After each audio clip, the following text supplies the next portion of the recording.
The wind howled across the desolate Afghan valley, kicking up dust that stung the eyes of the soldiers huddled behind a crumbling stone wall. 13 shots had rung out, each one a miss, each one a prayer unanswered. The enemy sniper, perched somewhere on the jagged cliffs 4,000 meters away, was a ghost, untouchable, relentless, picking off coalition forces with surgical precision. General Marcus Holt, a grizzled veteran with eyes like chipped flint, slammed his fist against the wall. "Any snipers here?" he bellowed, his voice raw with desperation. The men around him shifted uneasily, their rifles useless against the target so far, so hidden. No one answered. No one dared. But then, from the back of the group, a figure stepped forward, a woman, unassuming, her face smudged with dirt, her eyes steady as steel. She wasn't the soldier. She wasn't even supposed to be there. "I can hit him," she said, her voice quiet but unshakable. The soldiers stared, disbelief etched into their sunburned faces. General Holt turned, his jaw tight. "Who the hell are you?" he demanded. Her name was Ellie Harper, a civilian contractor, a nobody in the eyes of the military machine. But in that moment, with the weight of lives hanging in the balance, she was about to become a legend. Hey, if you're gripped by this story already, hit that subscribe button and join us for more epic tales like this. O'Neill. Let's dive into Ellie's impossible shot that changed everything. Ellie Harper wasn't built for war. Raised in a small Montana town, she'd grown up hunting deer with her father's old bolt-action rifle, learning to read the wind, to feel the pulse of the earth beneath her. She wasn't the soldier, not by a long shot, just a logistics contractor who'd taken a job in Afghanistan to pay off her family's farm debts. Her days were spent organizing supply runs, not aiming down a scope. But Ellie had a gift, one she'd kept buried under years of grief and struggle. She could shoot like no one else. Her father had called it the eye, a rare instinct that made her one with the rifle, the bullet, the target. Back home, she'd once dropped a buck at 1,200 yards, a shot that left her neighbors whispering in awe. But 4,000 meters, that was insane. No one hit a target that far, not in combat, not under pressure, not with the wind screaming and death waiting. Yet here she was, standing before General Holt, her hands steady, her heart pounding like a war drum. The general's eyes narrowed as he sized her up. She was small, barely 5'4", her frame swallowed by a dusty jacket and cargo pants. Her auburn hair was tied back in a messy ponytail, and her face carried the weight of someone who'd seen too much but refused to break. "You're telling me you can hit a target at 4 clicks?" Holt asked, his voice dripping with skepticism. "Ma'am, our best snipers missed 13 times. You're not even military." Ellie didn't flinch. "Give me your rifle," she said simply. The soldiers around her exchanged glances,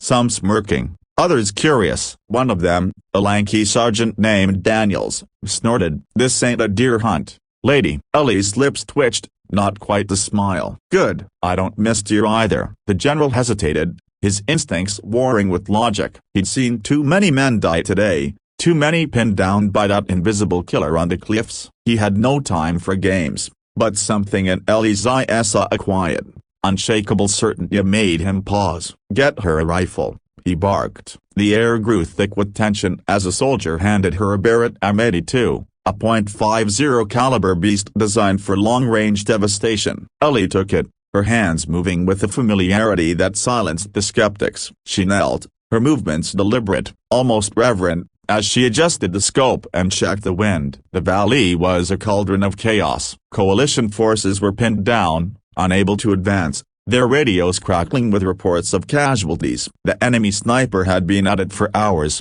his shots methodical, each one claiming a life or sowing terror. Intelligence had pinpointed his position, an elevated perch on a cliff face, nearly invisible, shielded by rock and distance. At 4,000 meters, he was beyond the effective range of most snipers, a phantom who struck and vanished. The U.S. team's best marksmen had tried and failed, their bullets swallowed by the wind or deflected by the terrain. Ellie lay prone now, her cheek pressed against the rifle's stock, her breathing slow and deliberate. The soldiers watched, their doubts giving way to a strange, uneasy hope. General Holt crouched beside her, his voice low. "You missed, we're all dead. You know that, right?" Ellie didn't look at him. "I don't miss," she said, her voice barely above a whisper. She closed her eyes for a moment, not in fear, but in focus, shutting out the world, the chaos, the weight of 100 eyes on her. She became the rifle, the bullet, the wind. The first shot was a gamble. The wind gusted unpredictably, swirling through the valley like an angry spirit. Ellie adjusted her aim,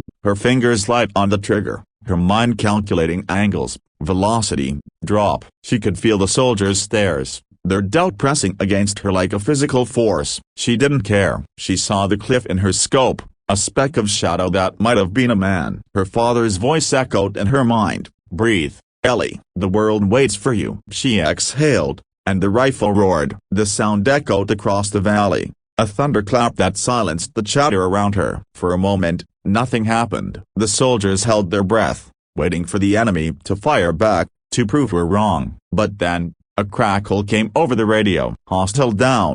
a spotter shouted, his voice laced with disbelief. "Confirmed hit." "He's down." The soldiers erupted, some cheering, others staring at Ellie like she'd just walked on water. General Holt's mouth hung open, his flinty eyes wide. "How the hell?" a broken bar he started, but Ellie was already adjusting her scope, her face unreadable. "He's not alone," she said. "There's another." The revelation hit like a shockwave. Intelligence had assumed one sniper, but Ellie's instincts told her otherwise. She'd seen a flicker of movement, a second shadow on the cliff. The soldiers scrambled, their momentary relief replaced by dread. A second sniper meant the danger wasn't over, it was escalating. Ellie stayed calm, her focus unshaken. She scanned the cliff, her scope sweeping across the jagged rock face. Another glint, a hint of movement. She adjusted her aim, factoring in the wind, the distance, the sheer impossibility of the shot. The soldiers watched in silence now, their skepticism replaced by awe. General Holt leaned closer, his voice urgent. "Can you do it again?" Ellie didn't answer. Her world had narrowed to the crosshairs, the target, the rhythm of her own heartbeat. She fired. The valley held its breath. Seconds later, the radio crackled again. "Second hostile down." "Clean hit." The soldiers roared, their cheers echoing off the cliffs. Ellie didn't move, her eyes still locked on the scope. "There's a third," she said, her voice flat, almost mechanical. The general froze. "A third?" he asked, his voice barely audible. Ellie nodded, her fingers already adjusting the rifle. The situation was spiraling into something no one could have predicted. 3 snipers, a coordinated ambush, had turned this valley into a kill zone. The coalition forces were outmatched, outgunned, and running out of time. Ellie's third shot was even harder. The wind had picked up, swirling dust into the air, obscuring her view. The soldiers around her were tense, their earlier cheers replaced by a grim realization: this woman, this civilian, was their only hope. Ellie didn't feel the pressure. She couldn't afford to. She thought of her father, of the farm she was fighting to save, of the men around her who'd never make it home if she failed. She fired again. The shot rang out, and the valley seemed to hold its breath. The radio crackled. "Third hostile down." The soldiers erupted, some clapping, others shouting her name. General Holt grabbed her shoulder, his face a mix of disbelief and gratitude. "Who are you?" he asked again, this time with something like reverence. Ellie finally looked up, her eyes meeting his. "Just someone who doesn't miss," she said. But the story wasn't over. As the soldiers celebrated, a new threat emerged: a fourth sniper, the mastermind, the one who'd orchestrated the ambush. Intelligence confirmed it. This was no ordinary fighter. He was a legend in his own right, a shadow known only as the Wraith, a sniper with a kill count that chilled even the hardest veterans. He was 4,000 meters away, hidden in a crevice so narrow it was barely visible. The wind was now a gale, the light fading as dusk crept over the valley. Ellie's hands were steady, but her body was exhausted, her eyes burning from the dust and strain. The soldiers watched her, their hope now tinged with fear. Could she do it one more time? General Holt knelt beside her, his voice low. "This guy's different, Harper. He's not just a sniper, he's a myth. You don't have to do this." Ellie's jaw tightened. "Yes, I do," she said. She thought of her father, of the farm, of the man who died today. She thought of the Wraith, a man who'd turned killing into an art. She wasn't just fighting for survival, she was fighting to prove something, to herself, to the world. The final shot was the hardest. The wind was a living thing, twisting and howling, defying every calculation. The Wraith was a ghost, his position so well concealed that even the spotters could barely confirm it. Ellie lay prone, her body aching, her mind racing. She could feel the weight of every life in the valley, every soldier watching, every second ticking by. The soldiers were silent now, their faith in her absolute but fragile. General Holt whispered, "You got this, Harper." Ellie didn't respond. She didn't need to. Her world was the scope, the crosshairs, the invisible enemy. She adjusted for the wind, for the drop, for the sheer impossibility of the shot. Her father's voice echoed one last time,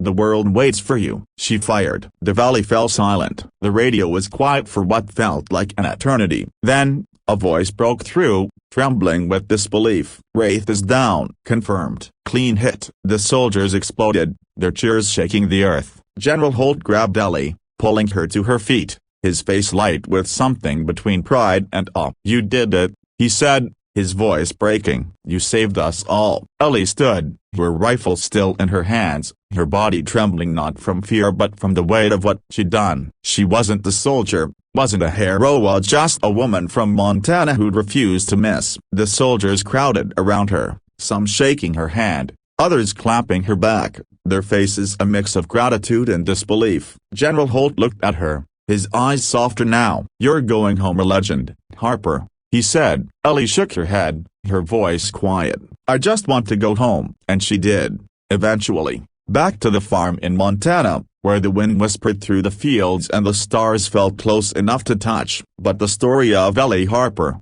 the civilian who nailed 4 impossible shots at 4,000 meters, spread like wildfire. It became a legend, a tale told in barracks and bars, a reminder that heroes can come from the most unexpected places. As the sun set over the valley, the soldiers packed up, their lives owed to a woman they'd never see again. Ellie disappeared into the civilian world, her name etched onto military lore. She didn't seek fame, didn't want medals, just the quiet of her farm, the memory of her father, and the knowledge that she'd done what no one else could. The valley, once a kill zone, was silent now, the wind carrying away the echoes of her shots. And somewhere, in the vastness of the world, the story of Ellie Harper lived on, a testament to courage, skill, and the power of an ordinary person to change everything. Hey, what did you think of Ellie's incredible story? Let us know in the comments below, and tell USA where are you watching this video from? Drop your city or state,